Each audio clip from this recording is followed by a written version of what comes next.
Puncak dari hijrah adalah Fathu Makkah. Wa yadkhuluna fi dinillahi afwaja inna fatahna laka fatham mubina. Berarti hasil usaha Nabi dan sahabatnya Muhajirin dan Ansor, Allah anugerahkan satu anugerah tertinggi namanya Fathu Makkah. Tapi sebelum Fathu Makkah ada Hudaybiyah. Kalau kita menunaikan ibadah umroh atau haji ada mikot namanya Hudaybiyah yang menjadi tanda itu perbatasan. Sampai di perbatasan mau haji dan itu rombongannya banyak, tiba-tiba di stop. Maaf Muhammad, engkau pulang, tidak boleh haji. Padahal jumlahnya Nabi dan sahabat sudah banyak. Masya Allah. Kemudian Nabi menyetujui butir-butir perjanjian. Salah satunya berhenti, tidak melakukan apapun, tidak boleh mengajak orang selama 10 tahun. Kalau ada yang dari Madinah ke Mekah, jangan dikembaliin. Kalau orang Mekah ke Madinah, dikembaliin. Dan banyak sekali hal-hal yang sesungguhnya memberatkan hati para sahabat. Karena mau haji, mereka sudah bawa kambing. Karena hajinya haji kiron. Kalau kita kan tamattu, jadinya boleh membayar dam. Mereka sudah bawa kambing, Bapak Ibu, bawa kambing itu. Dan kemudian Nabi mengatakan, sahabatku, kita pulang. Umar bin Khattab radhiyallahu anhu ardo datang, memegang kerah Nabi, bajunya, dan mengatakan, a anta Rasulullah, Muhammad, ente masih Rasul atau sudah pensiun?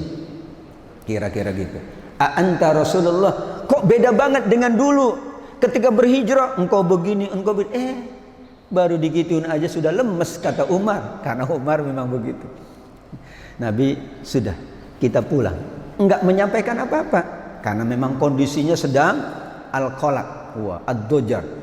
Semuanya mengatakan Nabi sudah lebih mementingkan orang lain, melupakan kita semuanya.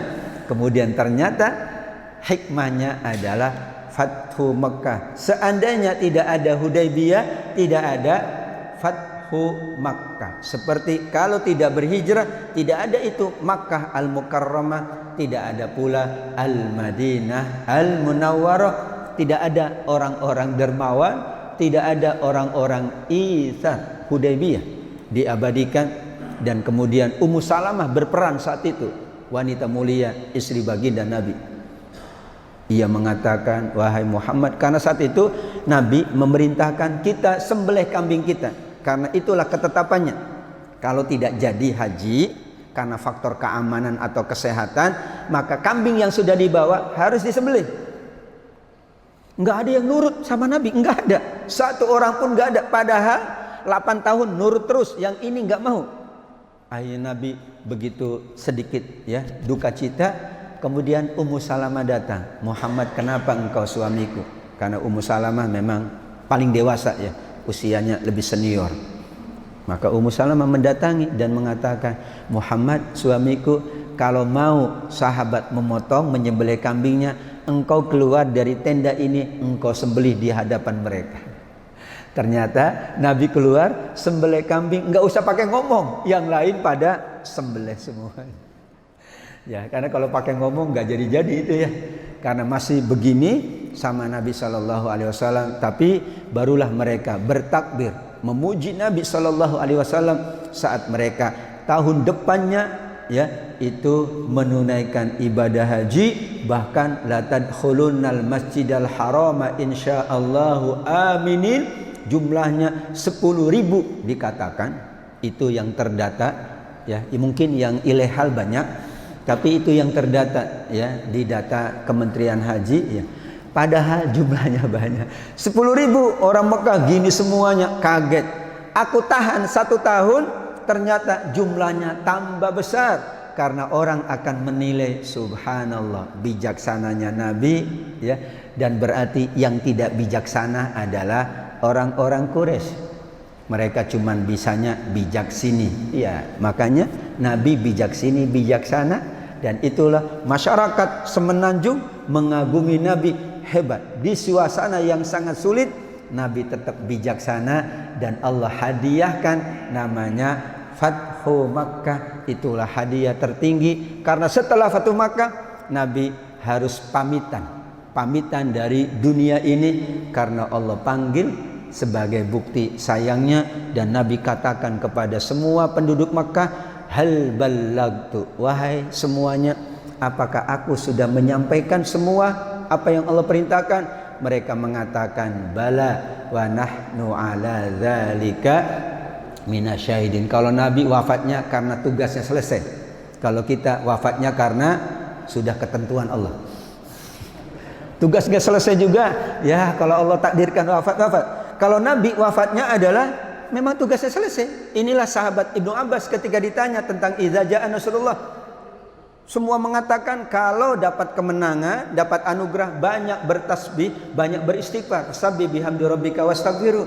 Sahabat Ibnu Abbas masih 10 tahun. Nabi bertanya, menurutmu bagaimana? Kata dia, hadza qurbu ajalika ya Rasulullah. Ini tanda ajalmu sudah dekat. Masya Allah. Nabi tentu ya, karena ini masih junior ya, sahabat kanak-kanak, masih fresh, masih tidak ada dosa, maka pandangan hatinya pandangan yang sangat tajam.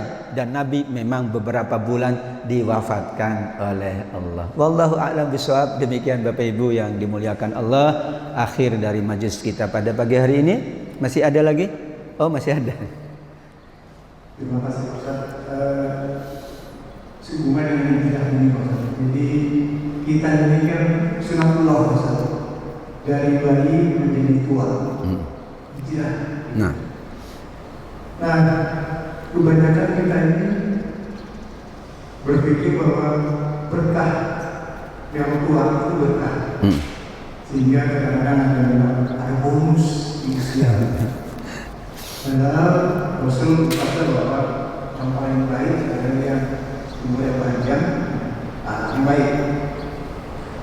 Tapi situasi tua ini paling tidak enak dan paling menyusahkan, karena isi kita semua ditendor,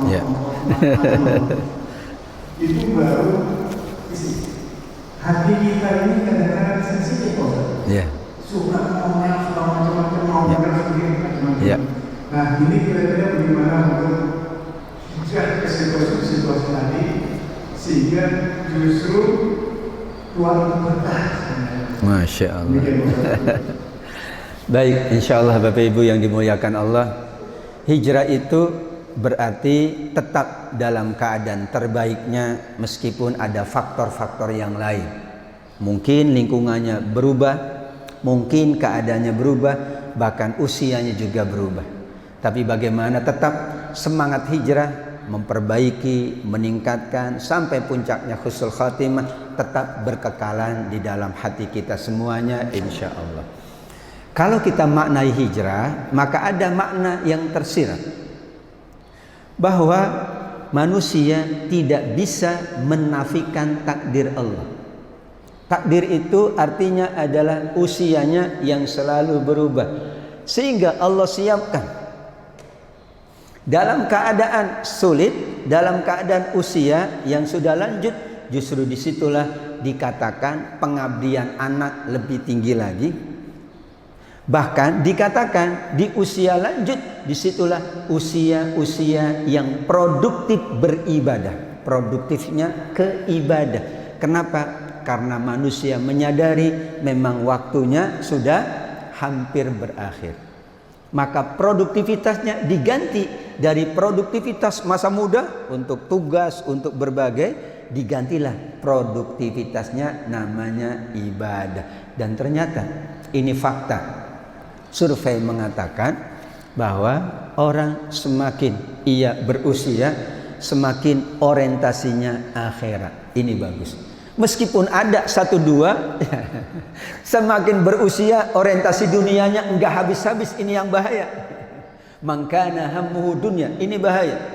Ya, usia sudah ini tapi orientasinya masih dunia, seolah-olah lau yu'ammaru alfasana, seolah-olah dia masih diberi oleh Allah kesempatan usia hingga 1000, padahal mustahil. Sampai kapanpun nggak mungkin 1000 tahun. Ya, yang 1000 tahun ya udah dulu. Ya, manusia terawal itu 1000 tahun. Nabi Yunus ya sekian puluh tahun. Nabi Nuh ya 1000. Nabi Adam lebih lagi. Kita dibatasi oleh hadis Nabi, umur umatku antara itu bisa lebih bisa kurang 60 sampai 70. Yang lebih berarti bonus. Sehingga produktivitasnya beralih, orientasinya berpindah dari orientasi dunia menjadi orientasi akhirat. Itu yang paling tinggi. Yang kedua, bahwa disitulah Allah hadirkan, memang secara fisikly dia akan semakin kendor, tapi secara ruhi dia semakin kuat. Betul? Ketika secara fisik itu lemah, maka kejiwaannya biasanya tinggi. Bapak Ibu, kenapa kita puasa? Padahal bahasa logika, kalau puasa badan kita lemes, tapi ternyata justru badan lemes tapi hati kuat. Badan lemes tapi ruhnya meningkat. Perang paling banyak di masa Nabi justru di bulan Ramadan, saat puasa. Perang Badar saat puasa. Fatu Makkah saat puasa. Jadi dulu haji kan dari Ramadan. Makanya para ulama mengatakan tentang Al-Baqarah 197 itu musim-musim haji adalah dari Syawal, Dzulqa'dah dan bukan hajinya, musim-musimnya, karena persiapan gitu kan, ya tasyakuran kan gitu ya. Maka yang kedua, sesungguhnya ketika Allah kurangi sisi jasadnya, Allah lebihkan sisi ruhnya, asalkan dia biasa beribadah. Saya dulu punya di Malang, dulu pernah di Malang setahun. Itu seorang hafal Quran tapi dia buta Pak matanya. Memang dari kecil dia bilang. Saya coba, setahun saya tidak datang, tahun depan saya datang, dia masih ingat. Atabik ya, masih ingat. Padahal nggak pernah lihat saya. Saya cuma datang, pegang tangannya, dia ingat. Atabik ya. Ketika Allah kurangi, Allah tambahkan yang lain. Ya, karena ini kurang, berarti kan dosanya berkurang. Maka dia dimudahkan oleh Allah untuk urusan-urusan yang lain. Takdirnya, sunnatullahnya, badan semakin lemas, tapi insya Allah Allah tambahkan yang lain. Maka yang diperkuat adalah hatinya, diperkuat adalah ruhnya. Secara psikologi memang begitu. Ya, dan itu harus dimaklumin. Ya, sehingga inilah anak-anak yang harus tahu. Ya, kalau sudah lanjut misalnya tadi suka emosional, jadi dikatakan kembali masa kanak-kanak. Tapi itulah keadaan yang tidak boleh kita katakan ini penghambat. Justru inilah solusi dari Allah. Mudah-mudahan insya Allah dengan demikian orientasi kita, produktivitas kita kepada ibadah, kepada akhirat, dan Allah tingkatkan ruh kita sampai meningkat. Bayangkan orang yang sudah sepuh itu ibadahnya lebih rajin, meskipun dia harus pakai tongkat, ada yang ditandu, ada yang masya Allah ya, di mana itu ada 100 tahun sampai dia pakai tali dari rumah ke masjidnya, itu ada di YouTube, pakai tali supaya dia datang ke masjid tidak jatuh. Jadi dari rumahnya diikat tali sampai ke masjid, dia pegang tali supaya tidak jatuh, bisa sampai ke masjid. Itulah semangat dari insya Allah kita yang sudah berusia di usia-usia lanjut. Mudah-mudahan Allah perkenankan dan kita semuanya husnul khatimah, amin ya rabbal alamin. Demikian Bapak Ibu, cukup insya Allah semuanya. Mohon maaf dan terima kasih. Yang belum menunaikan salat isyraq dipersilakan. Kita akhiri dengan doa kafaratul majlis, doa penutup majlis. Subhanakallahumma wa bihamdika asyhadu an la ilaha illa anta astaghfiruka wa atubu ilaik. Wassalamualaikum warahmatullahi wabarakatuh.